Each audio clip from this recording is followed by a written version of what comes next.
ప్రభు అయిన యేసుక్రీస్తు నామములో చేరి వచ్చిన దైవజనులకును పెద్దలకు పరిచారకులకు పరిశుద్ధులైన సహోదర సహోదరులకు అందరికీ వందనాలు తెలియజేస్తున్నానండి.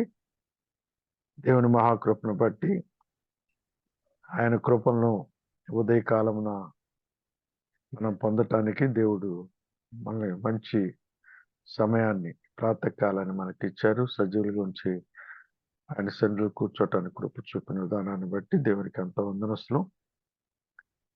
ఇప్పుడు ఈ కూడికను కొన్నేళ్ళ అన్నగారు ప్రారంభం చేస్తారు. కూడికను మొదలు పెట్టుకుందాం.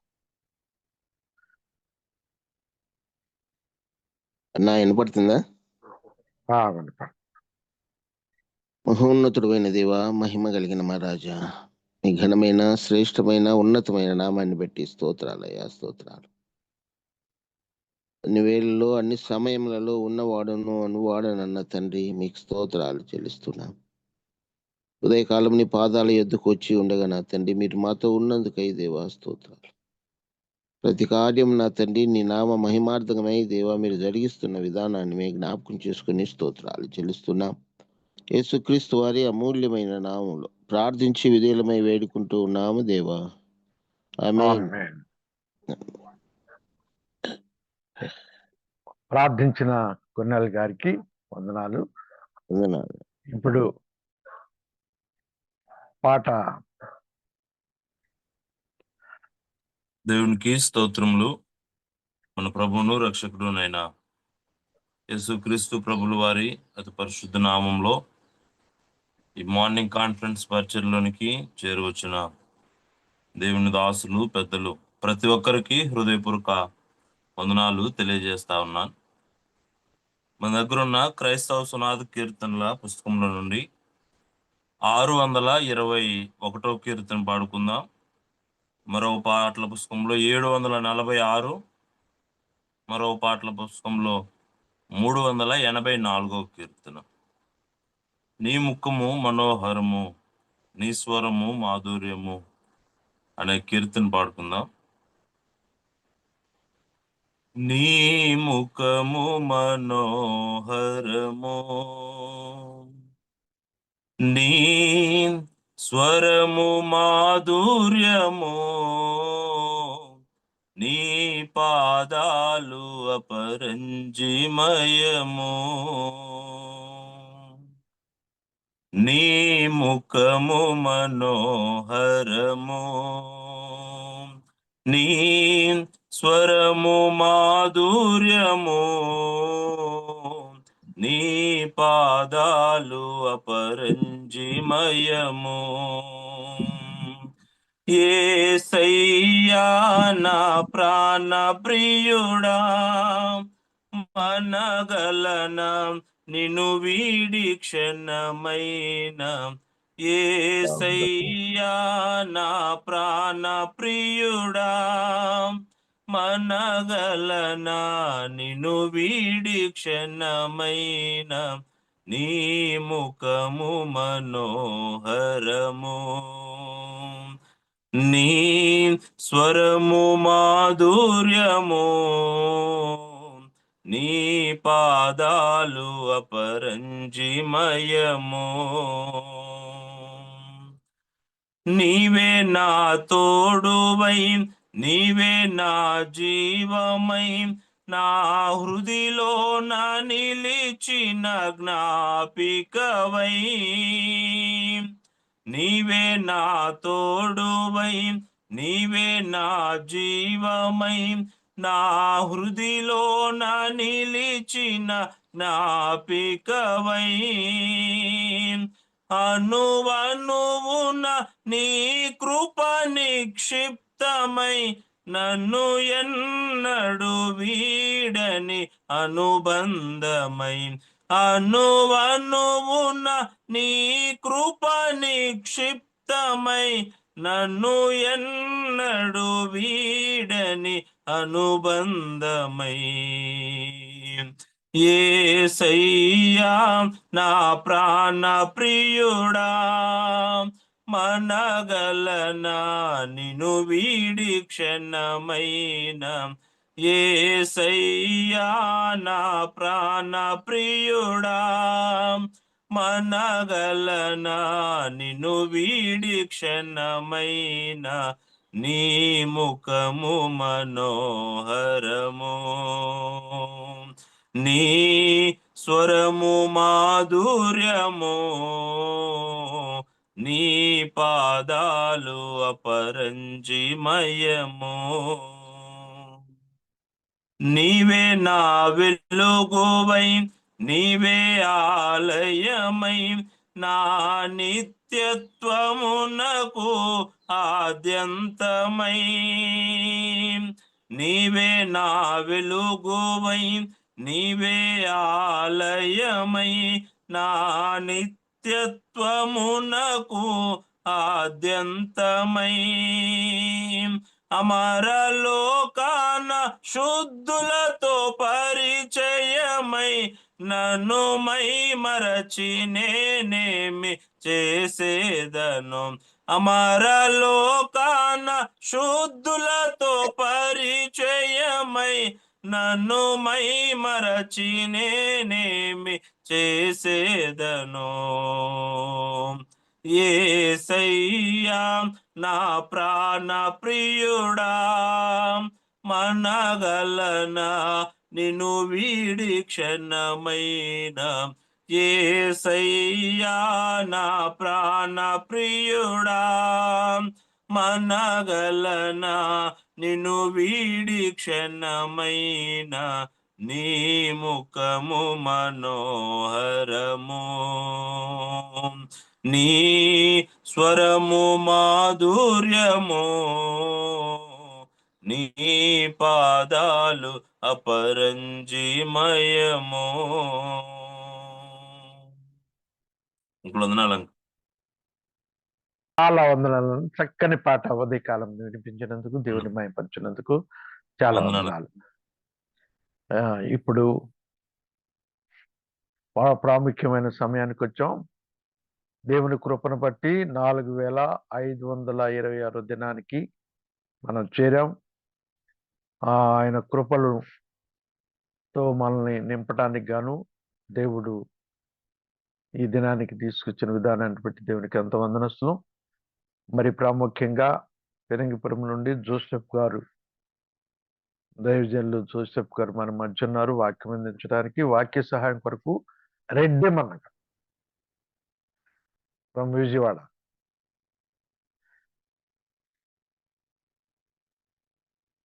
యోముల మా తండ్రి పరిశుద్ధుడా మీకు వందనాలు. మీ దయచేత ఉదయకాల సమయంలో ఆయన ఇలాగ ముఖాముఖిగా నీ పిల్లలమైన మేము కలుసుకొని మీ ఘనమైన నామాన్ని జ్ఞాపకం చేసుకుని ఆధిక్యత మాకు ఇచ్చారు. అందుకని మీకు స్తోత్రాలు చెల్లిస్తూ నాన్న వాక్యం విషయమై మా ప్రభు మీ సహాయం కోసం అర్థిస్తున్నాం. మీ దాసును బలపరచుకోండి. దోసపాలను ఆ కార్యక్రమాన్ని నిర్వహిస్తున్న నిర్వాహకులు బర్నబాస్ గారిని బట్టి అధ్యక్షత భారం వహించిన మీ దాసులు పెద్దలు మా ప్రియులు ఆయన దేవదానం గారిని బట్టి కూడా మీకు వందనాలు చెల్లిస్తూ చేరువచ్చిన బిడ్డలందరినీ మమ్మల్ని జ్ఞాపకం చేస్తున్నారు. వాక్యం ఆయన ప్రకటిస్తున్న మీ దాసుని విరివిగా బలపరుచుకుని వాడుకోండి.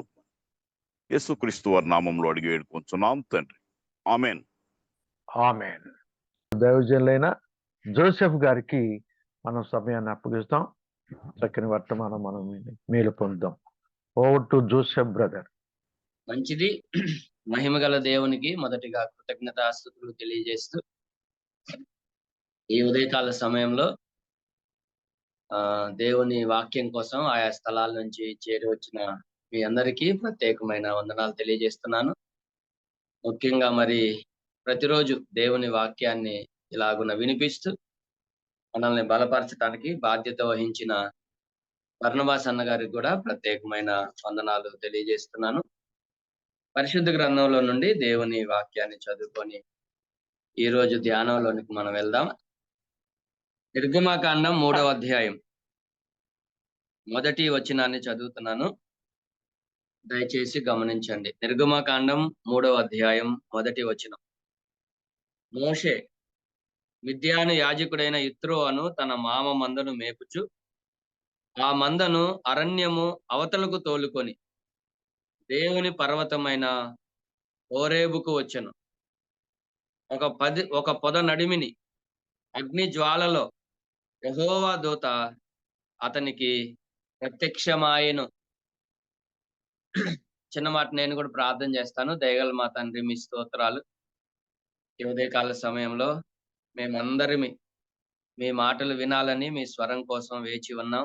మానవ స్వరాన్ని మరుగుపరిచి పరలోకము నుండి మీ స్వరాన్ని మాకు వినిపించి మా అందరితో మాట్లాడమని, మీ వాక్యం ద్వారా మమ్మల్ని దర్శించమని యేసుక్రీస్తు ప్రభు వారి శ్రేష్టమైన నామంలో ప్రార్థించుచున్నాము తండ్రి. ఆమేన్. ఆమేన్. మంచిదండి. దేవుని మహాకృపను బట్టి మరొకసారి మనం ఇలాగున కలుసుకోవటానికి, మరి మన గృహాల్లో ఉన్నప్పటికీ ఈ జూమ్ ద్వారా మనం అందరం ఈ సహవాసం చేయటానికి ప్రభు మనకు అనుగ్రహించిన ఈ తరుణాన్ని బట్టి ప్రభుని స్తుతిస్తూ ఇలాంటి ఒక వేదికని ఏర్పాటు చేసినటువంటి బర్నబాస్ అన్నను అభినందిస్తూ, ప్రతిరోజు ఈ సమయంలో దేవుని వాక్యం కోసం మీలో చాలా మంది పెద్దలు, వృద్ధులు, ఎంతో అనుభవం కలిగిన వారు కూడా ఉన్నారు. దేవుని వాక్యం కోసం ఇలాగ చేరి రావటం అనేది సంతోషకరమైన విషయం. మంచిది. ఈరోజు మనం హోరేబు గురించి ఆలోచన చేయడానికి ప్రయత్నం చేస్తాం.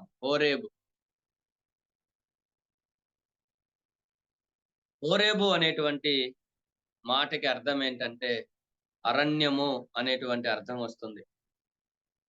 ఇక్కడ మనం జ్ఞాపకం చేసుకుంటూ ఉండగా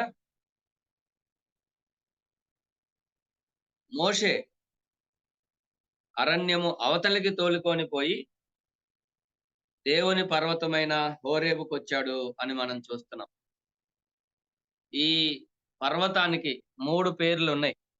మీలో చాలా మందికి తెలిసే ఉంటుంది.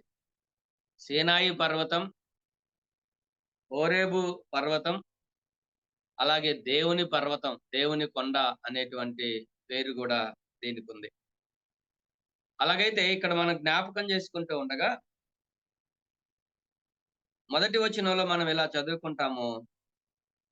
మోషే తన మామ మందను అరణ్యము అవతలకి తోలుకొని దేవుని పర్వతమైన హోరేబుకు వచ్చాడు.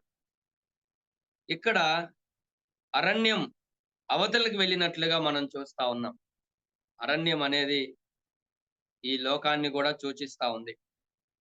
అలాగైతే ఈ లోకాన్ని దాటుకొని అవతలకి వెళ్తే హోరేబు ఉంది. ఈరోజు మనం హోరేబులో ఏముందో, హోరేబులో మనకేం దొరుకుతుందో కొంచెం మనం ఆలోచన చేయటానికి ప్రయత్నం చేద్దాం. ఎవరైతే ఈ అరణ్యం అనే లోకాన్ని దాటుకొని అవతలకు వస్తారో వారికి మాత్రమే దొరికే కొన్ని అమూల్యమైనటువంటి వనరులు ఈ హోరేబులో ఉన్నాయి. ఒకవేళ ఈ జూమ్ లో ఉన్న వారిలో మీరందరూ రక్షించబడ్డారని నేను నమ్ముతున్నాను. ఇంకా ఎవరైనా లోకం అనే అరణ్యంలో పాపంలో కొట్టుమిట్టాడుతూ ఉంటే ఈ హోరేబులో దొరికేటువంటి ఈ అమూల్యమైన వనరులు మీరు కూడా అందుకొని అనుభవించి ఆనందించాలి అంటే అరణ్యం అవతలికి రావాలి. తప్పకుండా లోకాన్ని దాటుకొని అవతలికి రావాలి. ప్రభునందు విశ్వాసం ఉంచి పాప క్షమాపణ పొంది పరిశుద్ధ పరచబడటమే అరణ్యాన్ని దాటుకొని హోరేబులోనికి రావటానికి మార్గం. ఈ లోకం అనే అరణ్యంలో దారి తెలియక, దిక్కు తెలియక, గురి గమ్యం లేక మనం జీవిస్తూ ఉండగా యేసుక్రీస్తు ప్రభువారు మనల్ని ఈ అరణ్యం అనే అవతలకి చూసాం కదా. ఇక్కడ మనం మోషే మందని అరణ్యం అనే అవతలకి తోలుకొని వెళ్ళాడు. ఆ మంద మనమే అయితే మోషే ప్రభు అయిన యేసుక్రీస్తుకి సాదృశ్యంగా ఉంటే ఆయనే మనల్ని అరణ్యం అవతలికి తీసుకొని వెళ్ళగలిగిన వాడు. కాబట్టి ప్రభునందు విశ్వాసం ఉంచటం ద్వారా మనం అరణ్యాన్ని దాటి హోరేబుకు వచ్చాము అని మనం చెప్పుకోవచ్చు. అలాగైతే ఈ హోరేబులో ఏముందయ్యా అంటే మొట్టమొదటిగా మనం జ్ఞాపకం చేసుకుంటే 2వ వచనంలో యెహోవా దూత తనకి ప్రత్యక్షమాయెను అని మనం చూస్తున్నాం. అలాగైతే హోరేబులో దేవుని ప్రత్యక్షత ఉంది. హోరేబులో దేవుని ప్రత్యక్షత ఉంది. ప్రియులారా, ఇక్కడ మనం జ్ఞాపకం చేసుకుంటూ ఉండగా మనందరికీ తెలుసు, మన పితరులైన ఇశ్రాయేలీలు ఐగుప్తు అనే అరణ్యాన్ని దాటుకొని వదిలేసి ఆ మోషే నాయకత్వంలో బయటకు వచ్చిన తర్వాత వారు ఈ సీనాయి లేదా ఈ హోరేబు అనే ప్రాంతానికి వచ్చారు. మొదటి సంవత్సరంలోనే వచ్చారు. నిర్గమకాండం 19వ అధ్యాయం నుంచి సంఖ్యాకాండం 10వ అధ్యాయం వరకు ఇంచుమించుగా 1 సంవత్సరం అదే ఆ స్థలంలో ఉన్నారు. ఈ సంవత్సరం పాటు సుదీర్ఘ కాలం దేవుడైన యెహోవా వారికి ప్రత్యక్షమై వారి ప్రయాణాన్ని గురించి, వారు కనానుకు వెళ్ళిన తర్వాత వారు పాటించవలసిన పద్ధతులను గురించి, వారు జీవించవలసిన విధి విధానాల గురించి ఎన్నో విషయాలు సీనాయి పర్వతం మీద ప్రత్యక్షమైన దేవుడు మన పితరులకు తెలియజేయటం మనందరికీ తెలుసు.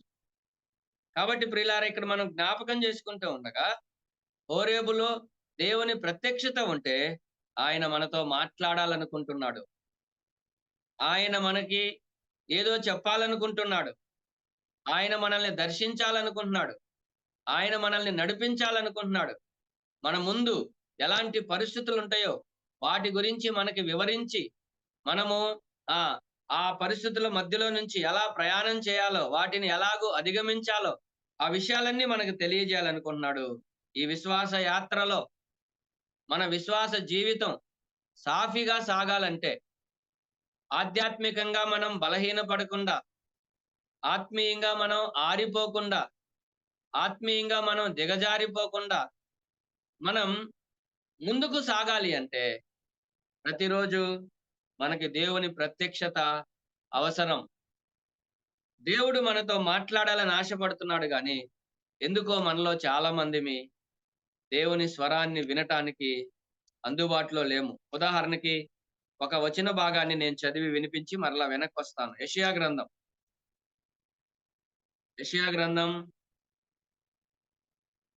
50వ అధ్యాయం. యెషయా గ్రంథం 50వ అధ్యాయం 4-5 వచనాలు చదువుతున్నాను, చూడండి.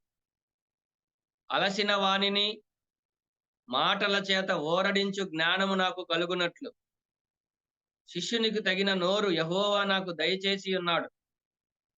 శిష్యులు వినునట్లుగా నేను వినుటకై ఆయన ప్రతి ఉదయమున నాకు వినుబుద్ధి పుట్టించుచున్నాడు. ప్రభువగు యెహోవా నా చెవికి వినుబుద్ధి పుట్టింపగా నేను ఆయన మీద తిరుగుబాటు చేయలేదు, వినకుండా నేను తొలగిపోలేదు. ఇక్కడ మనం జ్ఞాపకం చేసుకుంటూ ఉండగా ప్రియులారా, 4వ వచనంలో ఏమంటాడంటే, అలసిన వానిని మాటల చేత ఓరడించే జ్ఞానం నాకు కలగాలని శిష్యునికి తగిన నోరు ఆయన నాకు దయచేశాడు. అయితే దానికంటే ముందు నేనేం చేశానంటే, శిష్యుడు వినునట్లుగా నేను వినటానికి దేవుడు నాకు వినే బుద్ధి పుట్టించాడు. అది ఎప్పుడు అంటే ప్రతి ఉదయమున. ఈ మాట మనం పట్టుకోవాలి. ప్రతి ఉదయమున ఆయన నాకు వినే బుద్ధి పుట్టించగా నేను వినకుండా దేవుని మీద తిరుగుబాటు చేయలేదు అంటున్నాడు.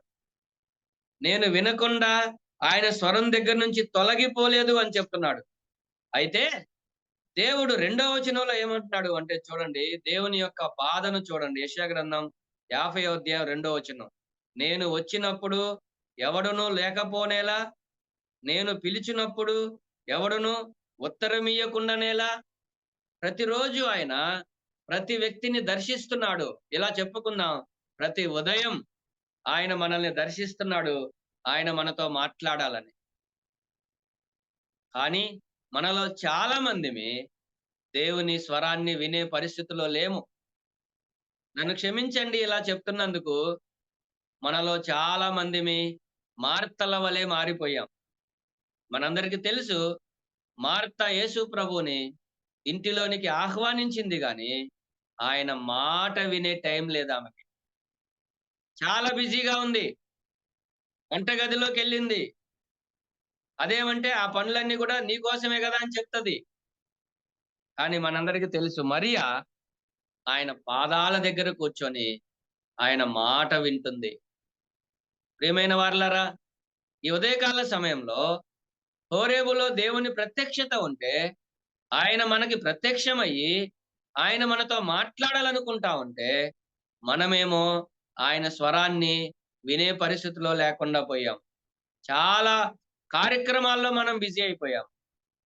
అలాగైతే ఉదయకాల సమయంలో హోరేబులో దేవుని ప్రత్యక్షత ఉంది, దేవుని స్వరం ఉంది, దేవుని సన్నిధి ఉంది, దేవుడు మనతో మాట్లాడాలనుకుంటున్నాడు. కొంచెం మనం ఆగి ఆయన మాట వినటానికి ప్రయత్నం చేద్దాం.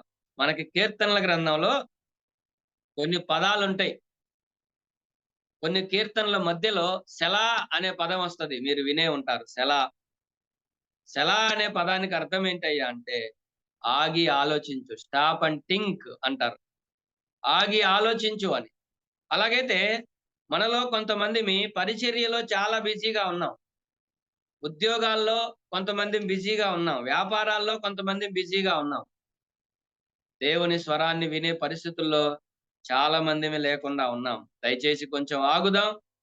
దేవుని స్వరాన్ని ప్రతిరోజు వినే అనుభవంలోనికి మనం వద్దాం. చూడండి, మలాకీ గ్రంథం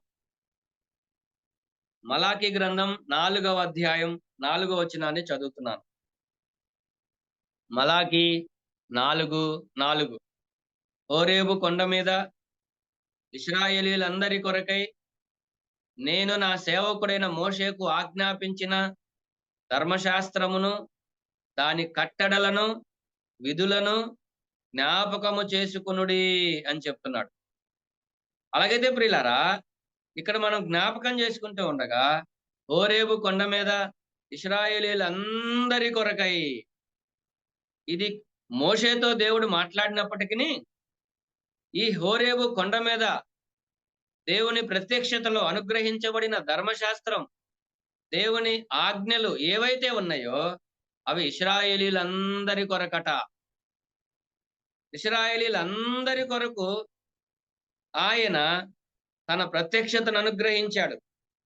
అలాగైతే ప్రియులారా, మనందరితో ఆయన మాట్లాడాలనుకుంటున్నాడు. ప్రతి ఒక్కరిని వ్యక్తిగతంగా ఆయన కలుసుకోవాలనుకుంటున్నాడు. అలాగైతే ప్రతిరోజు మనలో ఉన్న మనందరికీ దేవునితో ప్రతి ఉదయం వ్యక్తిగతంగా గడిపే సమయం ఉందా? మీరు ఇలా అనొచ్చు, ప్రతిరోజు మేము కాన్ఫరెన్స్ లో ఉంటున్నాం బ్రదర్ అని. కాన్ఫరెన్స్ లో కూడా దేవుడు మాట్లాడతాడు, కానీ నేను దీని గురించి మాట్లాడట్లేదు. ప్రతిరోజు మనకి ఒక వ్యక్తిగత సమయం ఉండాలి. Personal prayer, personal Bible study, వ్యక్తిగత ప్రార్థన, వ్యక్తిగత వాక్య ధ్యాన సమయం మనకు ఉండాలి. వ్యక్తిగతంగా మనం ప్రతిరోజు దేవుణ్ణి కలుసుకునే అనుభవంలో ఉండాలి. అలాగైతే ప్రియులారా, ఇక్కడ మనం జ్ఞాపకం చేసుకుంటూ ఉండగా హోరేబులో దేవుని ప్రత్యక్షత ఉంది. మంచిది, మనం ఇలా చెప్పుకొని ముందుకెళ్దాం. దేవుడు ప్రత్యక్షమైతే ఎలా ఉంటాయో మన జీవితాలు, మనకున్న సమయంలో భక్తుల జీవితాల్లోంచి చూద్దాం. కొన్నిసార్లు మన జీవితం అయోమయంగా ఉంటది. కొన్ని పరిస్థితుల మధ్యలో మనకు ఎదురయ్యేటువంటి ప్రతికూలమైన పరిస్థితులు కావచ్చు, అది కుటుంబంలోనైనా, సంఘంలోనైనా, ఉద్యోగం వ్యాపారంలోనైనా మనం ఎదుర్కొనేటువంటి పరిస్థితుల మధ్యలో కొన్నిసార్లు ఏం జరిగిద్దయ్యా అంటే మనకి అర్థం కాదు.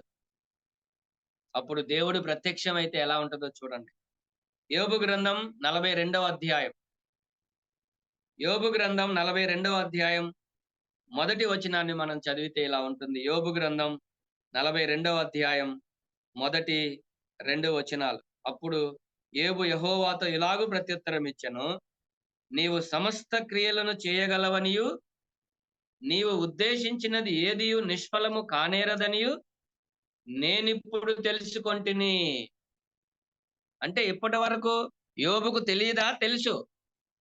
యోబు దేవుణ్ణి అర్థం చేసుకోలేకపోతే ఇంత కఠినమైన పరిస్థితుల మధ్యలో ఆస్తి పోయి, ఆరోగ్యం పోయి, పిల్లలు పోయి, ఉన్నదంతా పోయి, అన్నీ పోయి, అందరూ దూరమైన దేవుణ్ణి విడిచిపెట్టలేదు అంటే దేవుని గురించి అతనికి బాగానే తెలుసు. అయితే ప్రియులారా, ఇక్కడ మనం జ్ఞాపకం చేసుకుంటూ ఉండగా ఎప్పుడైతే దేవుడు యోబుకు ప్రత్యక్షమయ్యాడో అప్పుడు యోబుకి దేవుని గురించిన స్పష్టమైనటువంటి అవగాహన వచ్చింది. అందుకనే చెప్తున్నాడు, నీవు సమస్త క్రియలు చేయగలవని, నీవు ఉద్దేశించినది ఏది నిష్ఫలము కానేరదని ఇప్పుడు తెలుసుకున్నాను. అంటే ఏంటి దాని అర్థం? ఇప్పటి వరకు ఏమనుకుంటున్నాడు? కొన్ని కార్యాలు జరగవేమో. ఉదాహరణకి ఆయనకు అనారోగ్యం పోయింది, మరలా నాకు ఆరోగ్యం రాదేమో.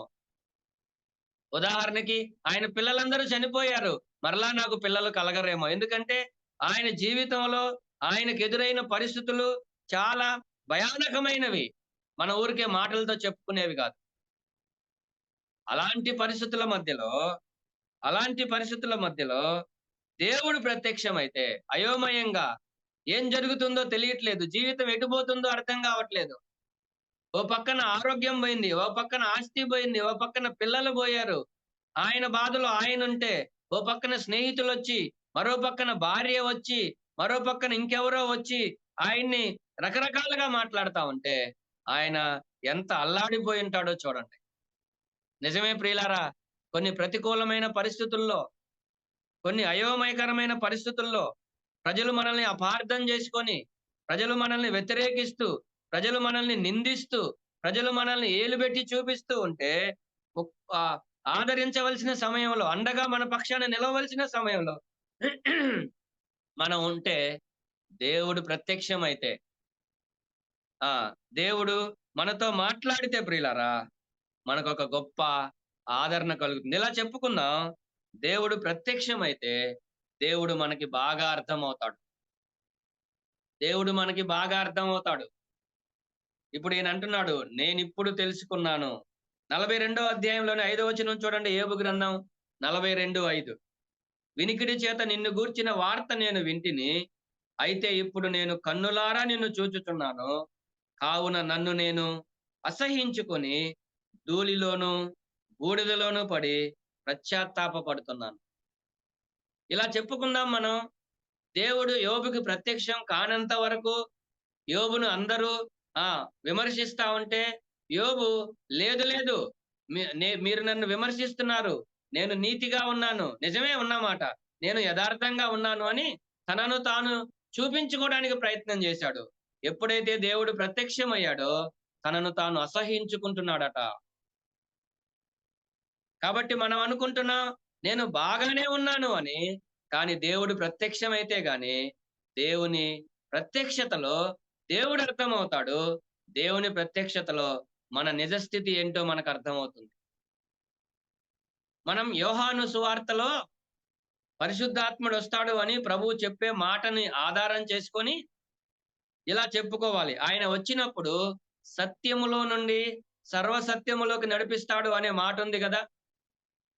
దాన్ని ఒక బైబుల్ కామెంటరీ ఇలా చెప్పాడు, సత్యము అంటే దేవుణ్ణి తెలుసుకోవటం, సర్వసత్యము అంటే ఆ దేవుని వెలుగులో నిన్ను నువ్వు అర్థం చేసుకోవటం, నిన్ను నువ్వు తెలుసుకోవటం అని చెప్పాడు.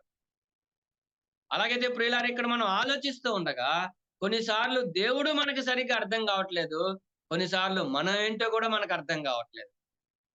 మనం అర్థం కానంత వరకు అతిశయపడతాం, మనమేంటో మనకు అర్థమైనప్పుడు మనల్ని మనం అసహ్యించుకుంటాం. మన లోపాలు మనకు అర్థమైనప్పుడు, మన పొరపాట్లు మనకు అర్థమైనప్పుడు, మన బలహీనతలు మనకు అర్థమైనప్పుడు. అంతకు ముందు వరకు యోబు ఏమనుకున్నాడు? మిస్టర్ పర్ఫెక్ట్, యోబు నువ్వు శబాష్, యోబు నువ్వు గ్రేట్ అని చెప్పుకుంటా ఉన్నాడు.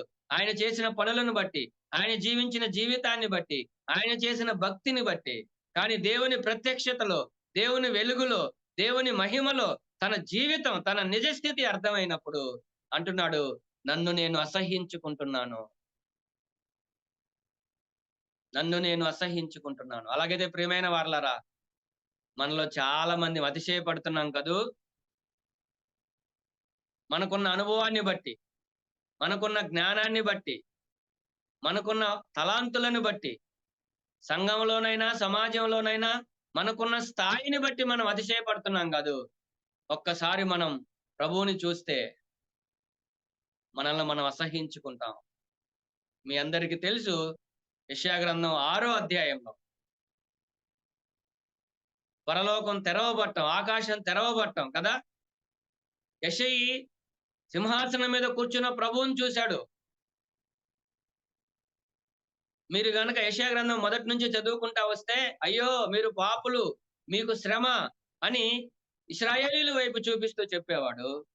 ఎప్పుడైతే 6వ అధ్యాయంలో దేవుని ప్రత్యక్షత ఆయనకు కలిగిందో, ఆయన ప్రత్యక్షతలో ఆ వెలుగులో తనను తాను చూసుకున్నాడో, ఇప్పుడు అంటున్నాడు, అయ్యో నేను అపవిత్రుడను, అయ్యో నేను అపవిత్రుడను. ఓ ప్రియమైన వారలారా, మనం ప్రతిరోజు వాక్యం వింటున్నాం గాని నిజంగా వాక్య ప్రత్యక్షత, దేవుడు వాక్యంలో తనను తాను ప్రత్యక్షపరుచుకున్నప్పుడు, వాక్యం ద్వారా మనతో మాట్లాడుతున్నప్పుడు, మన బలహీనతలు ఎత్తి చూపిస్తున్నప్పుడు ఇలా చెప్పగలుగుతున్నామా? ఇలా చెప్పగలుగుతున్నామా? అబ్రహాముకి దేవుడు అర్థమైనప్పుడు ఆయన అంటున్నాడు, నేను దుమ్మును ధూళిని అని చెప్పాడు. దావీదుకు దేవుడు అర్థమైనప్పుడు దావీదు చెప్పాడు, నేను నరుడను కాను పురుగును అని చెప్పాడు. కానీ మనమేంటండి, మన గురించి మనం ఏదేదో ఊహించుకుంటున్నాం, మన గురించి మనం ఏదేదో చెప్పుకుంటున్నాం. మనకంటూ ఒక రాజ్యం, మనకంటూ ఒక సర్కిల్, మనకంటూ ఒక పరిస్థితులను ఏర్పాటు చేసుకుంటున్నాం. ఏంటి అంటే, మనం హోరేబుకు వచ్చామా లేదా అనేది ఒక పెద్ద ప్రశ్న. హోరేబులో దైవ ప్రత్యక్షత ఉంది. హోరేబులో దైవ ప్రత్యక్షత ఉంది. మనందరికీ తెలిసిన మరొక సందర్భాన్ని కూడా మీకు జ్ఞాపకం చేస్తాను. అపోస్తుల కార్యాల గ్రంథం 9వ అధ్యాయం 3 నుంచి 6 వచన భాగాలు మనం చదివితే, అపోస్తుల కార్యాల గ్రంథం 9వ అధ్యాయం 3 నుంచి 6 వచన భాగాల్లో దేవుడు సౌలుకు ప్రత్యక్షమయ్యాడు. సౌలు ప్రయాణం చేస్తా ఉన్నప్పుడు దమస్కు మార్గంలో దేవుడు ప్రత్యక్షమయ్యాడు, ప్రభువు ప్రత్యక్షమయ్యాడు. ప్రభువు ప్రత్యక్షం కాకముందు పౌలు యొక్క వైఖరి వేరుగా ఉండేది. ప్రభువు ప్రత్యక్షం కాకముందు పౌలు మాటలు గాని, పౌలు ప్రవర్తన గాని, పౌలు జీవన విధానం గాని, పౌలు యొక్క నిర్ణయాలు గాని వేరుగా ఉండేవి. ఎప్పుడైతే దమస్కు మార్గంలో ప్రభువు ప్రత్యక్షమయ్యాడో పౌలు జీవితం మారిపోయింది. ఇలా చెప్పాలనుకుంటున్నాను మీకు, ప్రభు ప్రత్యక్షం కానంత వరకు తనకు తానే ప్రభు, తన జీవితాన్ని తానే నడిపించుకునేవాడు. తన ఇష్టం అన్నమాట. ఎదురు చెప్పేవాడే లేడు. వయసు ఉంది, అధికారం ఉంది, ధనం ఉంది, తన ఇష్టం వచ్చినట్లుగా జీవించేవాడు. కానీ ప్రభు ప్రత్యక్షమైన తర్వాత, ప్రభువా నేనేం చెయ్యాలి అని అడిగాడు. ప్రభువా వాట్ కెన్ ఐ డూ, నేనేం చెయ్యాలి అన్నప్పుడు అప్పుడు ప్రభు చెప్పాడు. ఏమని అంటే, ఒకసారి చూద్దామా ఆ మాట.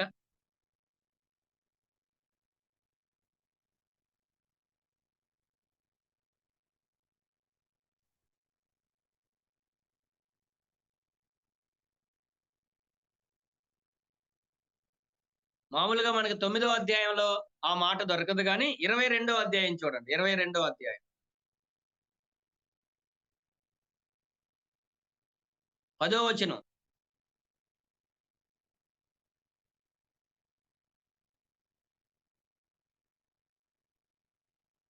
ఇక్కడ ఆయన ప్రభు యొక్క ప్రత్యక్షత గురించి అధికారుల ముందు తెలియజేస్తా ఉన్నాడు.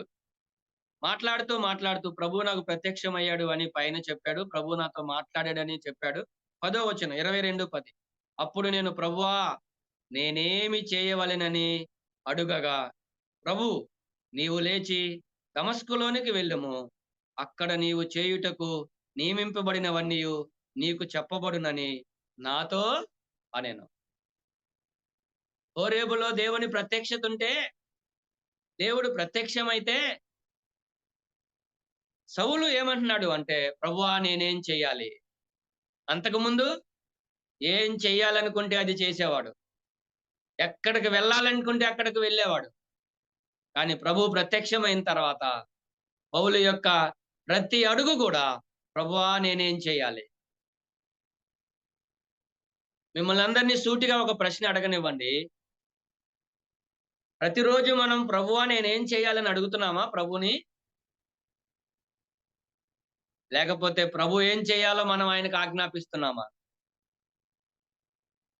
ప్రార్థన అంటే దేవుడు ఏం చేయాలో ఆయనకు మనం ఆజ్ఞాపించటం కాదండి. మన ప్రార్థన విధానాలు మారిపోయినాయి. ప్రభువా అది చెయ్యి, ప్రభువా ఇది చెయ్యి, ప్రభువా అలా చెయ్యి, ప్రభువా ఇలా చెయ్యి ఆయనకి చెప్తున్నాం మనం. No no no no. ప్రార్థన అంటే మనమేం చేయాలో ప్రభువుని అడగటం. ప్రభువా నేనేం చేయాలి, ప్రభువా నేనేం చేయాలి. పౌలు ప్రత్యక్షమైన ప్రభువుని అడుగుతున్నాడు. అలాగైతే ప్రియమైన వారలారా, మిమ్మల్ని అందరినీ అభినందిస్తున్నాను. కొన్ని వేల రోజుల నుంచి మీలో చాలా మంది పెద్దలు ఉన్నారు. నిజంగా నేను ఈ విషయంలో మిమ్మల్ని అభినందిస్తున్నాను. నా వల్ల కావట్లేదు ప్రతిరోజు మీతో సహవాసం చేయాలని ఉంది, కానీ నా శరీర బలహీనతలను బట్టి నేను ప్రతిరోజు మీతో ఉండలేకపోతున్నాను. వాక్యం వినటానికి, చెప్పటానికి వస్తున్నాను. కొన్నిసార్లు సిగ్గు అనిపిస్తుంది. కేవలం చెప్పడానికి వస్తాను. ఇంత పెద్దవాళ్ళు ఉన్నారు, ప్రతిరోజు దేవుని మాటలు వింటున్నారు, నేను ఉండలేకపోతున్నాను. ప్రతిరోజు కాన్ఫరెన్స్ లో ఉంటున్నారు, చాలా సంతోషం. ప్రతిరోజు చాలా మంది ద్వారా మీరు మాట్లాడుతున్నారు, చాలా మంది ద్వారా వింటున్నారు, చాలా సంతోషం. దేవుడు తన వాక్య ప్రత్యక్షతను మనకు అనుగ్రహిస్తా ఉన్నప్పుడు, దేవుడు వాక్యంలో ప్రత్యక్షమై మనతో మాట్లాడుతా ఉన్నప్పుడు, ప్రభువా నేనేం చేయాలని అడుగుతున్నామా? లేకపోతే ఏం చేయాలనిపిస్తే అది చేస్తున్నాం. మనలో ఉన్న ప్రతి ఒక్కరిని ప్రతిరోజు ప్రభువా ఈరోజు నేనేం చేయాలి అని అడిగి మన జీవనాన్ని, మన జీవితాన్ని, మన ప్రయాణాన్ని మనం ప్రారంభిస్తే కుటుంబంలో గాని, సంఘంలో గాని, సమాజంలో గాని ఎలాంటి సమస్యలు ఉండవు. ఎందుకంటే ప్రభు మనల్ని నడిపిస్తాడు. ప్రార్థన చేసుకొని, వాక్యం చదువుకొని మనం గనక మన దినాన్ని ప్రారంభిస్తే దేవుడు మనల్ని నడిపిస్తాడు. నాకు చాలా ఆశ్చర్యం అనిపించే ఒక డిఎల్ మోడీ గారి స్టేట్మెంట్ మీకు జ్ఞాపకం చేస్తాను. డిఎల్ మోడీ గారు ఏమన్నాడంటే, నాకు ఏ రోజైతే ఎక్కువ పని ఉంటుందో ఆ రోజు ఉదయకాలం ఎక్కువ సమయాన్ని నేను దేవునితో గడుపుతాను. సహజంగా మనకి ఈ రోజు ఎక్కువ పని ఉందనుకోండి, ఏదో హడావుడిగా 2 మాటలు ప్రార్థన చేసుకొని మన పనుల్లోకి మనం వెళ్తాం. కానీ ఆయన అంటాడు, ఏ రోజు ఎక్కువ పని ఉంటే ఆ రోజు నేను ఎక్కువ సమయాన్ని దేవునితో గడుపుతాను. ఎందుకంటే ఎక్కువ సహాయం దేవుని నుంచి నాకు కావాలి. అలాగైతే మనం అంటే మీరు నా మాటలు కొంచెం అర్థం చేసుకోవాలి, వేరుగా తీసుకోవద్దు. మనం జూమ్ మీటింగులు కానీ, లేదా ఆఫ్లైన్ కానీ, ఆన్లైన్ కానీ, మీటింగుల్లో, పరిచర్యల్లో, ప్రయాణాల్లో చాలా బిజీ అయిపోయాం. కానీ మనం ఒంటరిగా ప్రభు దగ్గర కూర్చొని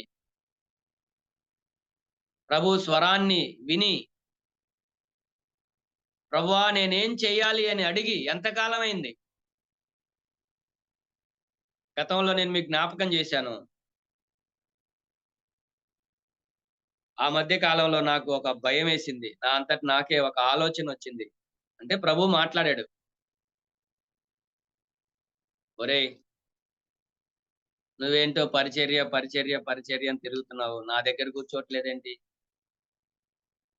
నాతో సమయాన్ని గడపట్లేదేంటి? ముందు నా దగ్గర కూర్చో, తర్వాత కదా పరిచర్య అన్నాడు. అపోస్తల కార్యాల గ్రంథం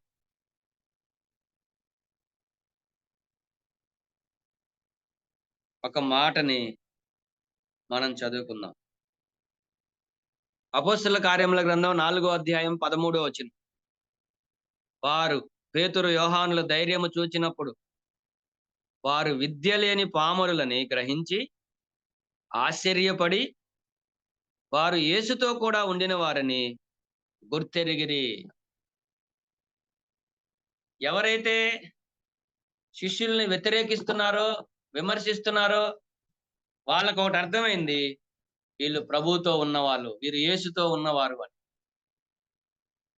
అన్యులకు అర్థమైంది, లోకస్తులకు అర్థమైంది.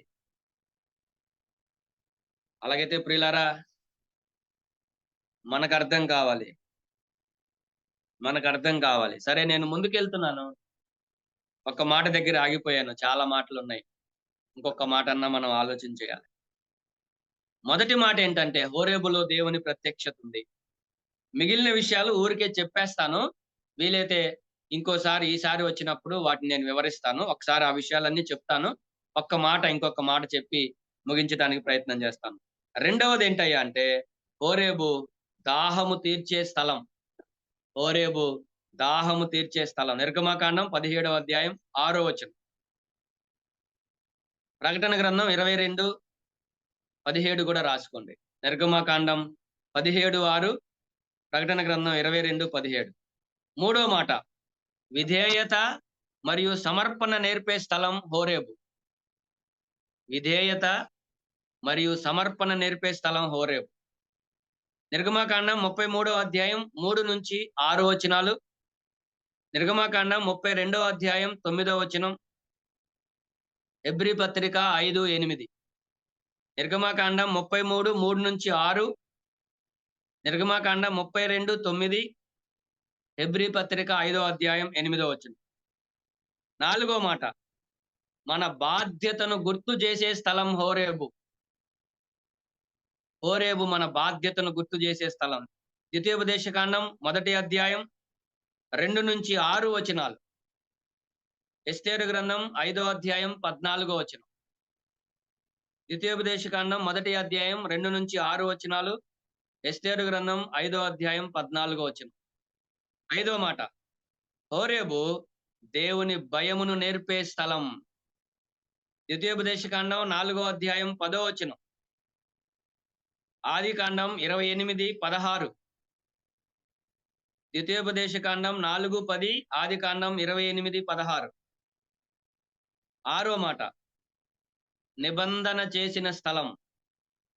ద్వితీయోపదేశకాండం 5వ అధ్యాయం 2వ వచనం, హోరేబు నిబంధన చేసిన స్థలం. ద్వితీయోపదేశకాండం 5వ అధ్యాయం 2వ వచనం. అలాగే చివరి మాటగా కృంగిపోయినప్పుడు బలపరిచే స్థలం. కృంగిపోయినప్పుడు బలపరిచే స్థలం హోరేబు.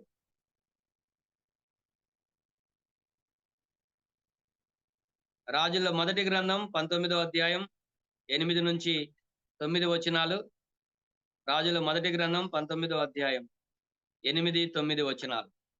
మంచిది, ఈ మాటలు ఇలా దృష్టిలో పెట్టుకోండి. ప్రభు చిత్తం అయితే వీటన్నిటిని మనం రానున్న దినాల్లో ఆలోచన చేయడానికి ప్రయత్నం చేద్దాం. ఇంకొక మాట మనకున్న సమయంలో మనం ఆలోచన చేద్దాం. హోరేబు దాహము తీర్చే స్థలం. నిర్గమకాండం 17వ అధ్యాయం 6వ వచనం చూడండి. నిర్గమకాండం 17వ అధ్యాయం 6వ వచనం. ఇదిగో అక్కడ హోరేబులోని బండ మీద నేను నీకు ఎదురుగా నిలిచెదను.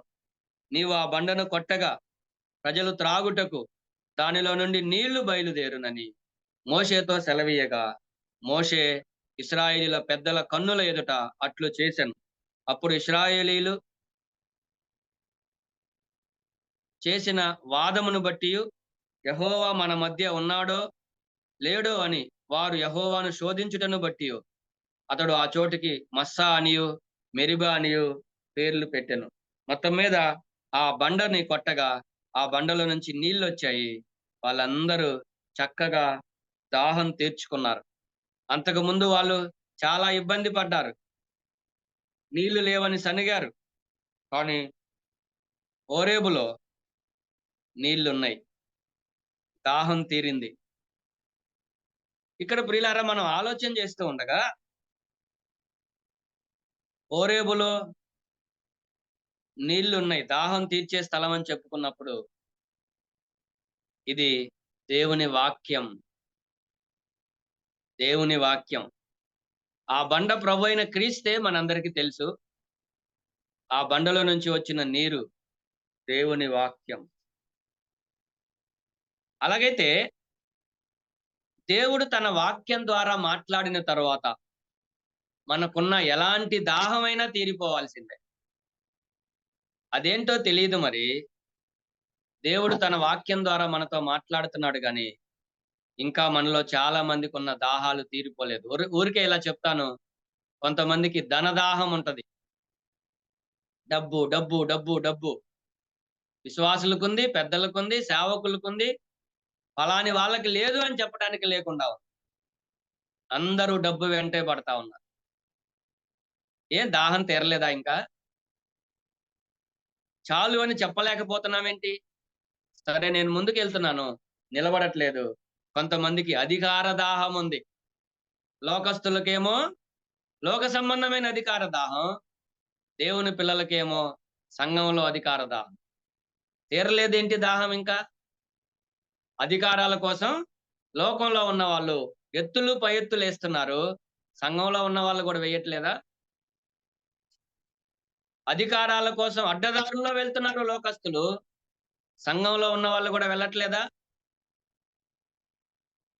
దానికోసం ఎంత దూరమైనా వెళ్ళట్లేదా? ఏంటి సంఘంలో గొడవలా? సంఘంలో కొట్టుకుంటారా?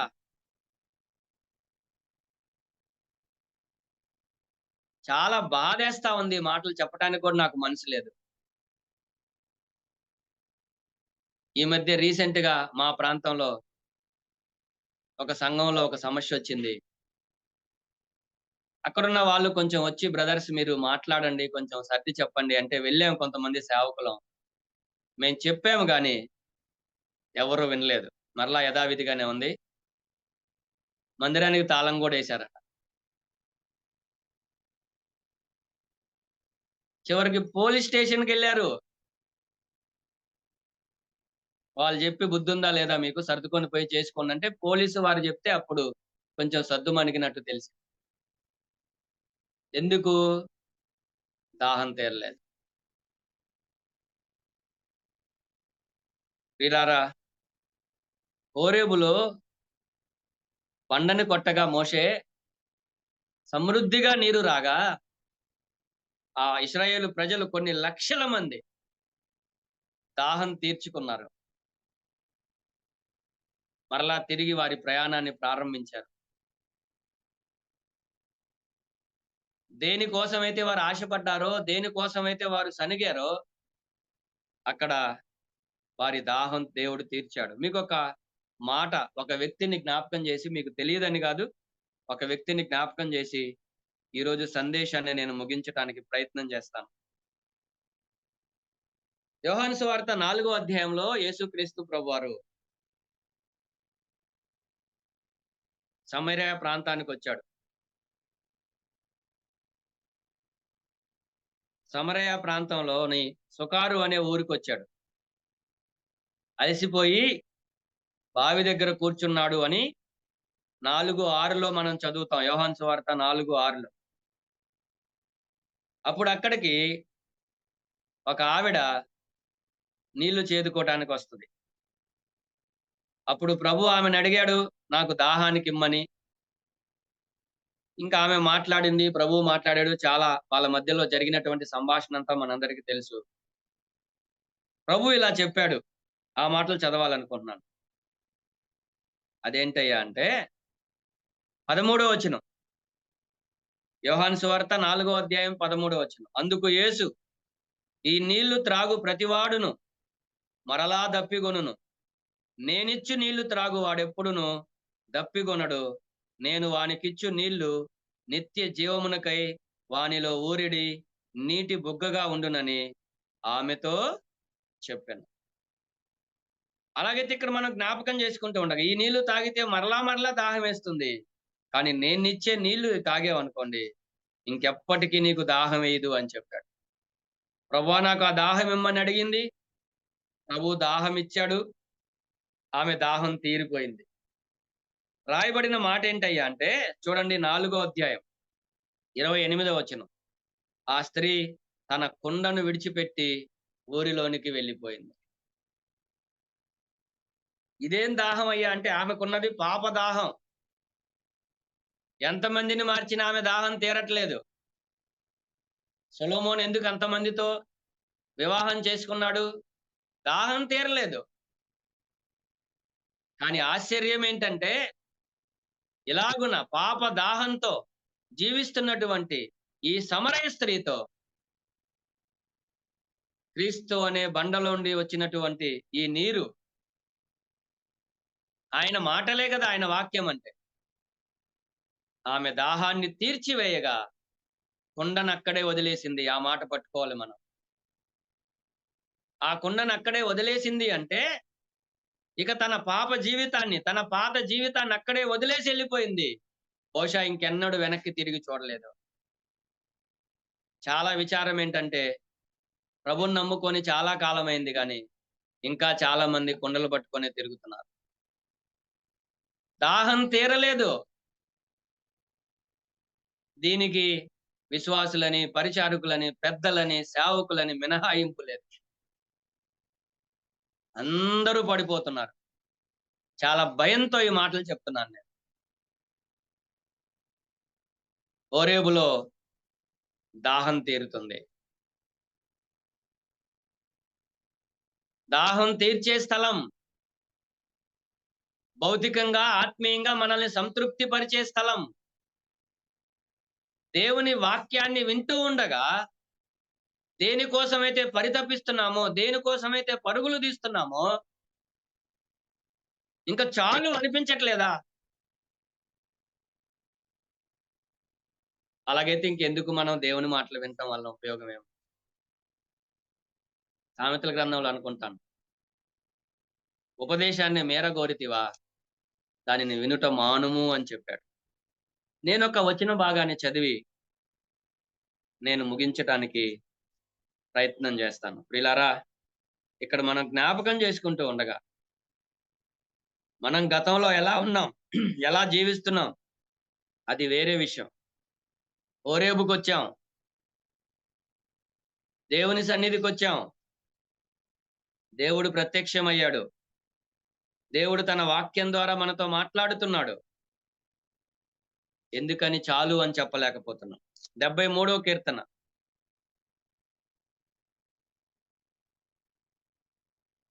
73వ కీర్తన. ఈ కీర్తనకి నేను పెట్టుకున్నటువంటి పేరేంటంటే ఆసాపు ఆవేదన. చాలా ఆవేదన పడుతున్నాడు, మనందరికీ తెలుసు. అయితే ఆయన ఆవేదన ఏంటంటే, నేను ఇలా ఉన్నాను నీ బిడ్డగా, కానీ భక్తిహీనులు వర్ధిల్లుతున్నారు. మనలో చాలా మందిలో ఉన్నటువంటి అసహనం దేవుని పట్ల ఏంటంటే, నేను ఇంత బాగా ప్రభువుని ప్రేమిస్తున్నాను, ఇంతగా నేను ప్రభువుని సేవిస్తున్నాను, శరీర సంబంధులుగా ఉన్న వాళ్ళు వర్ధిల్లుతున్నారు, ఏంటి నేను ఇలాగే ఉండిపోయేదని చాలా మంది, కొంతమంది పైకి చెప్పుకుంటాం, కొంతమంది అంతరంగాల్లో ఉండిపోయింది. ఆయనకు కూడా అర్థం కాలేదు, అయోమయంగా ఉన్నాడు. అయితే దేవుని సన్నిధికి వెళ్ళాడు 16వ వచనంలో. ఆయనను దీన్ని తెలుసుకున్న వల్లని ఆలోచించినప్పుడు నేను దేవుని పరిశుద్ధ స్థలములోనికి పోయాను. హోరేబు దగ్గరకు వస్తే అర్థమైంది పరిస్థితి. ఇప్పుడు దేవుని సన్నిధికి వచ్చిన తర్వాత ఇలా అంటున్నాడు. 25వ వచనం, 25వ చరణం, 73వ కీర్తన 25వ చరణం. ఆకాశమందు నీవు తప్ప నాకెవరున్నారు? నీవు నాకుండగా ఈ లోకములోనిది ఏదియు నాకు అక్కర్లేదు. ప్రారంభంలో ఏమన్నాడు? వాళ్ళందరికీ ఆరోగ్యం ఉంది, నాకు లేదు. వాళ్ళకి ఆస్తి ఉంది, నాకు లేదు. వాళ్ళ పిల్లలు పుష్టిగా ఉన్నారు, మా పిల్లలు బలహీనంగా ఉన్నారు. వాళ్ళకి ఏ బాధలు లేవు, నాకు రోజు బాధలే, దినమంతా బాధ కలుగుతుంది నాకు. ఈ బాధలేంటి, ఈ కష్టాలేంటి, ఈ శ్రమలేంటి? హోరేబుకి వస్తే అర్థమవుతుంది, దేవుని సన్నిధికి వస్తే అర్థమవుతుంది. దేవుడు మాట్లాడతాడు. దేవుడు మాట్లాడితే ఇంక చెప్తాం, ప్రభా నువ్వు ఉంటే చాలు, నీవు నాకుండగా ఈ లోకంలోనిది ఏమీ అక్కర్లేదు. నా ప్రియమైన వారలారా, చెప్పగలుగుతున్నాం మనం ఈ మాట? మీలో ఎవరైనా ప్రైవేట్ ఉద్యోగం చేసే వాళ్ళు ఉంటే, ప్రైవేట్ జాబ్ చేసే వాళ్ళు ఉంటే, చాలా మందికి ఉన్న అసంతృప్తి ఏంటి? గవర్నమెంట్ జాబ్ రాలేదని. మీలో ఎవరైనా అద్దె ఇంట్లో ఉంటే అసంతృప్తి ఏంటి? సొంత ఇల్లు లేదని. మీలో ఎవరైనా బండి మీద తిరుగుతా ఉంటే అసంతృప్తి ఏంటి? కారు లేదని. లగ్జరీ లైఫ్ లేదు, సాధారణమైన జీవితం జీవిస్తున్నామని. హోరేబు దాహం తీర్చే స్థలం, హోరేబు మనల్ని తృప్తిపరిచే స్థలం, చాలు అని చెప్పే స్థలం. ప్రభు పాదాల దగ్గర కూర్చుంటే, ప్రభు సన్నిధిలో కూర్చుంటే ఆయన వాక్యం ద్వారా మనల్ని తృప్తిపరుస్తాడు. దావీదు చెప్పిన మాట మనకు తెలుసు కదా, నేను నీ వాక్యాన్ని ధ్యానం చేస్తా ఉన్నప్పుడు క్రొవ్వు మెదడు దొరికినంతగా తృప్తి పడ్డాను. అలాగైతే ప్రియులారా, ఉందా మన జీవితంలో తృప్తి? తీరిందా మనకున్నటువంటి దాహం?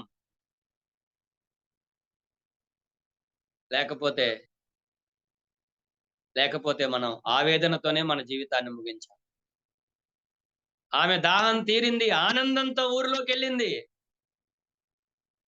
అనేక మందిని ప్రభు దగ్గరికి తీసుకొని రాగలిగింది. ఇక్కడ ఒక మాట చెప్పి నేను ముగిస్తాను. మనం అనేక మందిని ప్రభు వైపు మళ్లించాలి అంటే ముందు మన జీవితంలో తృప్తి ఉండాలి. No satisfaction. ఉన్న వాటితో తృప్తి చెందలేకపోతున్నాం. పౌలు గారు అన్నాడు, నేనే స్థితిలో ఉన్నానో ఆ స్థితిలో సంతృప్తి కలిగి నేర్చుకున్నాను. మనకు చేత కావట్లేదు, మనం కూడా నేర్చుకుందాం. ఆయన అంటాడు, ఆకలిగొని ఉండటం నాకు తెలుసు, కడుపు నిండి ఉండటం నాకు తెలుసు, సమృద్ధిగా ఉండటం తెలుసు, పేదరికం నాకు తెలుసు. I know every situation. కానీ పౌలు జీవితాన్ని మీరు స్టడీ చేయండి, భక్తుల జీవితాలను మీరు స్టడీ చేయండి. వాళ్ళ జీవితాల్లో వారు అసంతృప్తిగా లేరు. మనం ఎందుకని అసంతృప్తిగా ఉన్నాం? మనకున్న సేవతో మనకు తృప్తి లేదు. గుర్తుపెట్టుకోండి, మీరు ఎంతమందిని నడిపించారు, ఎన్ని సంఘాలు కట్టారు, ఎక్కడెక్కడ తిరిగానని దేవుడు అడగడు. నేను ఇచ్చినటువంటి ఆ కొద్ది మందితో నువ్వు ఎంతవరకు నమ్మకంగా ఉన్నావు? ఒక కుర్రోడు వెళ్ళి బిల్లి గ్రహం గారిని అడిగాడట, ఏమండి నేను పరలోకి వెళ్ళిన తర్వాత గొప్ప బహుమానాలు పొందాలనుకున్నాను. సేవకు వచ్చాడు కొత్తగా. ఎలా సేవ చేస్తే, ఎలా ప్రయాసపడితే దేవుని దగ్గర నేను బలా నమ్మకమైన మంచి దాసుడు అనిపించుకుంటాను, ఎలా చేస్తే నేను దేవుని దగ్గర నుంచి గొప్ప బహుమానాలు పొందుకుంటాను అంటే ఆయన నవ్వి ఇలా అన్నాడంట, బాబు, ఒక వ్యక్తిని ప్రభు దగ్గరికి నడిపించి, ఆ వ్యక్తిని శిష్యునిగా చేసి, ఆ వ్యక్తిని ప్రభు పోలికలోనికి మార్చి, ఆ వ్యక్తిని నీవు ప్రభువులాగా గనక తీర్చిదిద్దగలిగితే ఒక వ్యక్తిని పరలోకం వెళ్ళిన తర్వాత దేవుడు నిన్ను మెచ్చుకుంటాడు. చాలా మందిని మనం కలిగి ఉన్నాం, కానీ ఎంతమందిని మనం శిష్యులుగా చేశాం, ఎంతమందిని మనం ప్రభు పోలికలోనికి తీసుకొని వచ్చాం? ఆలోచన చేద్దాం. ఇలా చెప్పి నేను ముగించాలనుకుంటున్నాను. మీకు తెలియదని కాదు, మీలో చాలా మంది పెద్దల అనుభవజ్ఞులు ఉన్నారు. దేవుడు ఇవ్వకుండా ఏది మనం పొందలేం. ఒకవేళ బలవంతంగా కుయుక్తితో మనకున్నటువంటి ఏమంటారు మంది మార్బలంతో మనం ఏదైనా ఒకవేళ తీసుకుంటే అందులో ఆనందించలేం.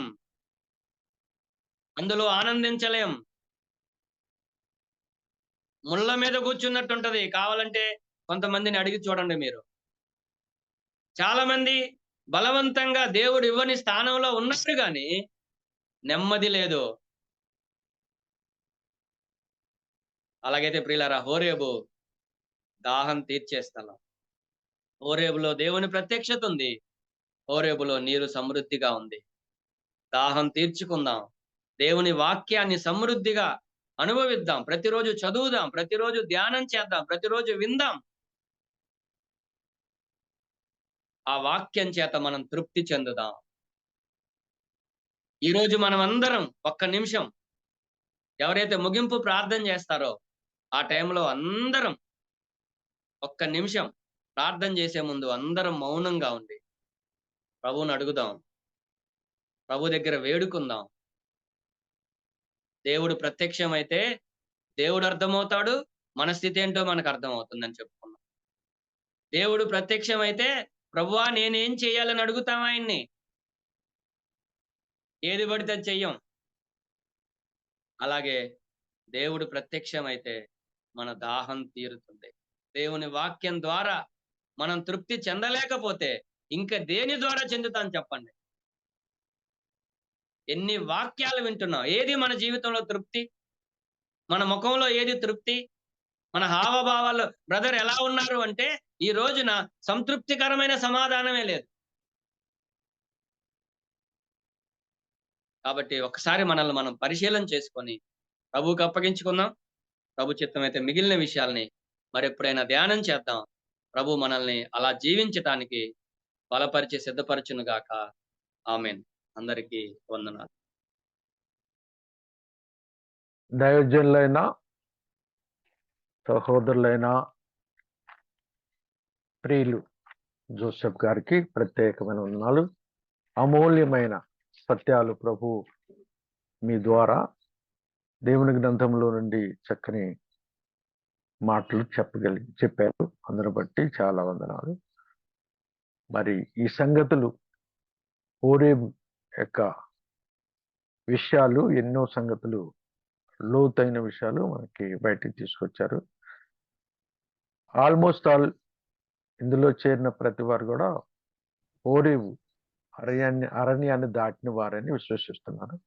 అయితే దాటిన తర్వాత వచ్చే ఒడిదుడుకులను ఎదుర్కొంటూ దేవుణ్ణి నిజంగా మహింపరిచే వరంగా మనం ఉండాలని ఈ యొక్క పూర్ణమైన సత్యం. ఈ సత్యంలో మనం జీవించాలి. మరి హోరేబు దాటిన తర్వాత దేవుని ప్రత్యక్షత మనకి అవసరం కాబట్టి ప్రతిదినము దేవుని స్వరం, దేవుని సన్నిధి మనకుంటే అది మన వంటికి, ఇంటికి, అన్నిటికి కూడా మేలన్నట్టుగా తెలియజేశారు. ప్రతి ఉదయం దేవుడు మనల్ని దర్శిస్తుండగా ఆయన సన్నిధిలో మనం కూర్చొని అనేక సంగతులు నేర్చుకుంటూ మనం మాదిరిగా ఉంటాం. ఎంతైనా మంచిది. ఇంకా అనేక సంగతులు దేవుని ప్రత్యక్షత ఉంటే మరి మన జీవితాల్లో ఏది నిష్ఫలం కానేరదని నేను ఇప్పుడు తెలుసుకుంటున్నా అన్నట్టుగా మనం ప్రతిదినము మరి దైవజనులు వాక్యం చెబుతుంటేనే మనకి ఒక నూతనమైన రీతిలో దేవుడు మనతో మాట్లాడుతున్నట్టుగా మనం ఫీల్ అవుతూ ఉంటాం. మరి అటువంటిది వ్యక్తిగత జీవితంలో ఆయన సన్నిధులు మనం కూర్చుంటే దేవుడు ప్రతిదినం మనకు నేర్పుతూనే ఉంటాడు. ఎక్కువ సంగతులు చెప్పడానికి ఇష్టపడలేదు. కాబట్టి హోరేబులో మనకు దాహం తీర్చే స్థలముగా ఉందని, సమర్పణ నేర్పించే స్థలం అని, మన బాధ్యతను గుర్తు చేసేదని, దేవుని భయమును నేర్పేదని ఎన్నో సంగతులు తెలియజేసే దైవజనులు. చివరిగా మనము ఆకాశమందు నీవు తప్ప మాకెవరున్నారు అనే డెసిషన్కి మనం రావాల్సిందే. ఆయన లేకుండా మనకి ఏది దొరకదని, ఆయన లేకుండా మనం ఏది చేయలేమని కూడా మనకు నిర్ణయానికి వచ్చి ఆయన మీద సంపూర్ణంగా ఆధారపడి ఆయన సన్నిధిలో కూర్చొని వాక్యము ద్వారా తృప్తి పొందుతూ దాహం తెచ్చుకుంటూ ముందుకు సాగాలని, దేవుడు మనం ఏది చేయాలని కాదు కానీ ఆయనకి ఏది ఇష్టమో అది చేస్తాడు. కాబట్టి ఆయన దగ్గర నుండి మనం పొందే వారంగా మరి దినదిన జీవితంలో కూడా మనం ఏం చేయాలి అని అడిగే రీతిగా మనం ఉంటే అంతైనా మంచిది. ఇప్పుడు చివరి ప్రార్థన సహోదరులు రవి మనోహర్ గారు క్లోజింగ్ ప్రేయర్ చేస్తారు. ప్రార్థన చేసుకుందాం. ప్రేమ నమ్మకం గల మా ప్రియ పరలోకపు తండ్రి, మహోన్నతుడ, మహాగణుడ, ఈ ఉదయకాలం మీ పాదసందులో మేము చేరి వచ్చి 4526వ రోజును మార్నింగ్ కాన్ఫరెన్స్ లో చూడగలిగినాం.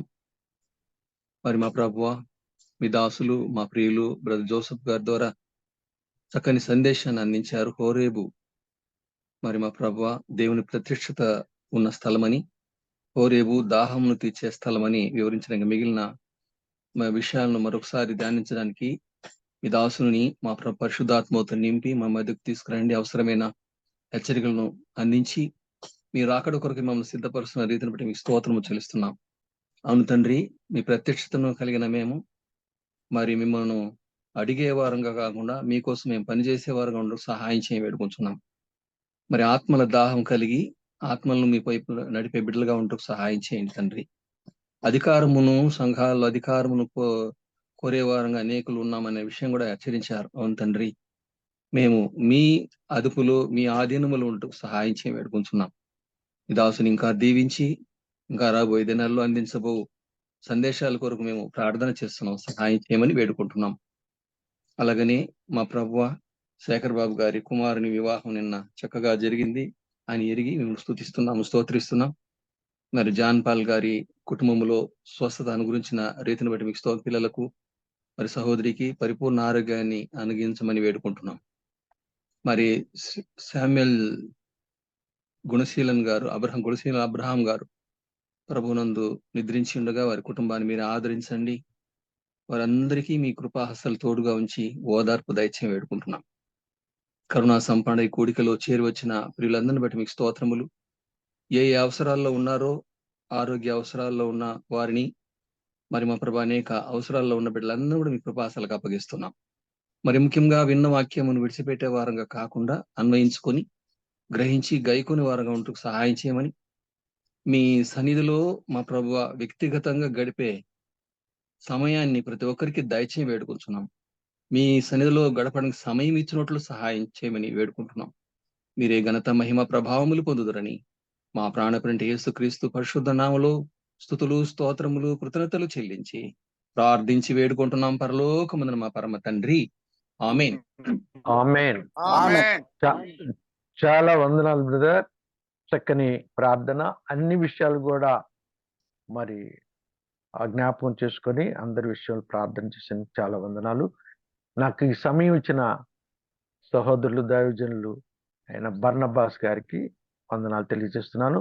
మొట్టమొదట ప్రార్థన చేసిన కొన్నేలన్న గారికి, తర్వాత పాట చక్కని పాట పాడి వినిపించిన రత్నపాల్ గారికి, అలాగనే అమూల్యమైన మెసేజ్ కొరకు రెడ్డిమి గారు ప్రార్థన చేశారు. మరియు మెసేజ్ ఇచ్చిన జోసెఫ్ గారికి ప్రత్యేక వందనాలు. ఆఖరిగా ప్రార్థన చేసిన రవికుమార్ గారికి వందనాలు తెలియజేస్తూ